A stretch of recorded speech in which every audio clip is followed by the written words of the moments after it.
Hello, everybody. This is Instructor Green. I'm reaching out to you today because we have a lot going on, a lot of exciting things, and I have to start by saying I've taught this course since 2010. I wrote this course, and we have so many kind of different things happening that I think it's important to take a little time and create a video for you to discuss. Definitely the critical incident questionnaire, and then after this video, I'm going to post another about the final project idea that has organically grown out of our course this term in the discussion boards, but I'll get into that later. But the critical incident questionnaire, the CIQ, which you have graciously filled out each week, and I presented you with the findings, are very important and something that me as a researcher and as a faculty member, I'm going to suggest not only to the education faculty, but to faculty in all disciplines at Kendall to use these in their course because I think they're important. For example, the CIQ 1 in week 1, I found out somebody thought we had field hours, but there are no field hours in this course. Why wait until the midterm or add more confusion into week 2 and week 3 and not know that there are no field hours in this course? So we handle it just by by having this simple mechanism that probably I'm hoping took you 3 to 5 minutes each week to fill out, but yields such valuable information for me. And let your voice be heard. And again, it wasn't always like I'm going to change just because something doesn't work. Like let's say, well, critical thinking is something that's puzzling me. Well, critical thinking is something that is embedded in the course and it's important to do. So I wouldn't change that, but I'll get into some things like the review questions, which you guys made me think about, taking another look at those and seeing, kind of evaluating that and seeing where that goes. But anyway, here is a breakdown of just, and I focused with this on the things that were distancing or puzzling each week because overwhelmingly the discussion boards each week are something that you guys love. And I tried to tie that directly into the final project again, which I'll discuss in another video. But for right now, in week 1 of the CIQ results, again, we figured out there were no field hours, so that was good. And then I think it was also important the 15-minute rule, which a lot of you have taken advantage of. Not enough, though. I wish you guys would call me. But the rule is after 15 minutes, if you try and figure something out and can't figure it out, call me, or email me, and we can, work it out. That's what I'm here for. I'm here for you. This is my job. That's what I do. So use me. And a lot of you have. I think some are still maybe reluctant, but hopefully you'll do that with your next professors and kind of create that open dialogue because truly that's what we're here for. Um, and then in CIQ2, the second week, the APA citations were something that bothered you guys, and I tried to alleviate your concerns about that because I think, in my personal opinion and experience, you could talk to 12 different professors and get 12 different versions of their take on APA, when actually there's only one, and that comes straight from the APA manual. But um, for your purposes, if you can keep things and give credit to the author with proper citations and use in-text citations, which you guys are really doing well in your writing, and have the page number, the author, and the date, you're good to go.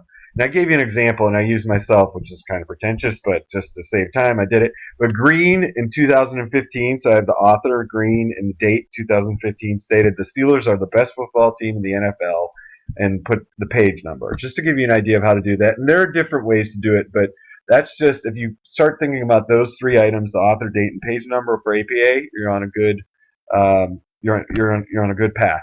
And then the readings, some of the readings were puzzling for you guys, and I'm still trying to kind of figure out what that is. I'm hoping that as we go on with the CIQs for the rest of the term, that comes out. I'm not quite sure. I'm pretty confident and comfortable with our texts.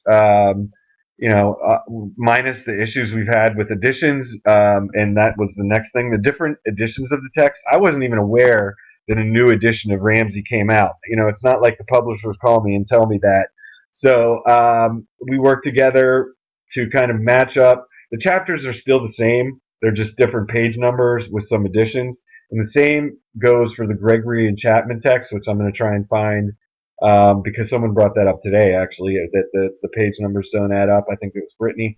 But we're gonna work on that, and I'm gonna try and get something to you, a transition guide for that. But these, again, this is week 2, and these are all things that would not have been dealt with until the midterm or the end of the course, and it's too darn late. So I'm proud of that we're on top of these things, taking care of it as it comes up, not at the middle or end of the course. And then one of the things that came up in week 2 was having to discuss your feelings. And I know it can be mushy mushy or whatever, and a lot of the topics in this course are highly personal and hot button topics. And you don't have to share something that you don't want to, or something so intimate that you're not comfortable with it.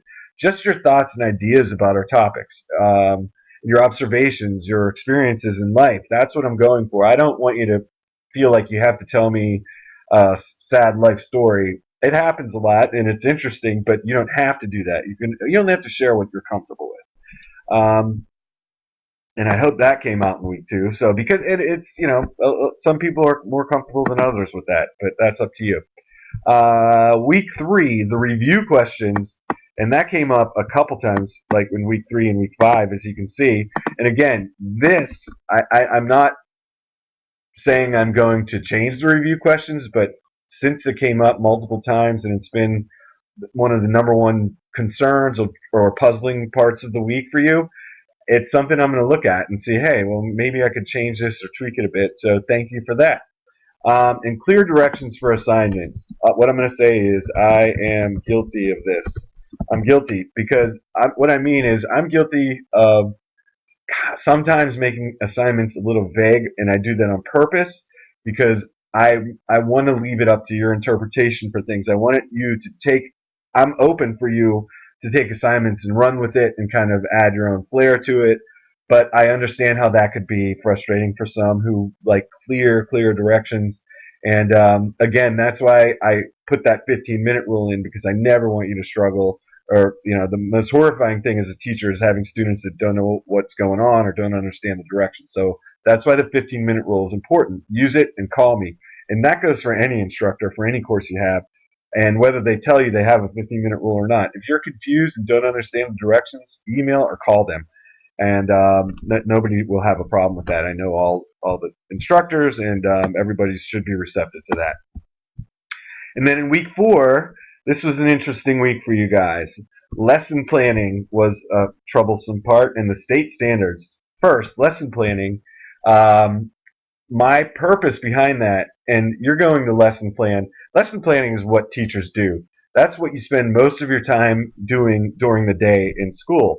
Well, obviously you're teaching, but whenever you're not teaching, you're planning lessons, okay? And you're not with your kids, you're planning lessons. If you have a free period, sometimes you are planning lessons. That's where the majority of your time, I misspoke there, outside of the classroom, not in front of the kids, that's what you're doing. So my goal, knowing that some of you come in with experience and some without, was just to give you a taste of that. And kind of, I was really looking for your objectives, procedures, and assessment, because with those 3 pieces, you can add the other stuff in and you'll have a solid lesson that you can work from. The state standards, they can be confusing. You have plenty of time for that. I wasn't necessarily looking for those, but I didn't want to tell you not to look for those because I wanted you to, it's okay to start experimenting with that and just try kind of seeing what they were and how to add those lessons. But my message to you is don't worry so much about the state standards right now. You have plenty of time to deal with those. Okay, and then week 5, the review questions came up again, which we already discussed. And week 6 is coming soon. So, guys, thanks again for doing this. I'm going to create this report. I'm going to send it to our dean. I'm going to send it to the provost and president. So it's important work that we're doing, and you're an important part of this initiative. I can't thank you enough. I think you guys are the best. All right.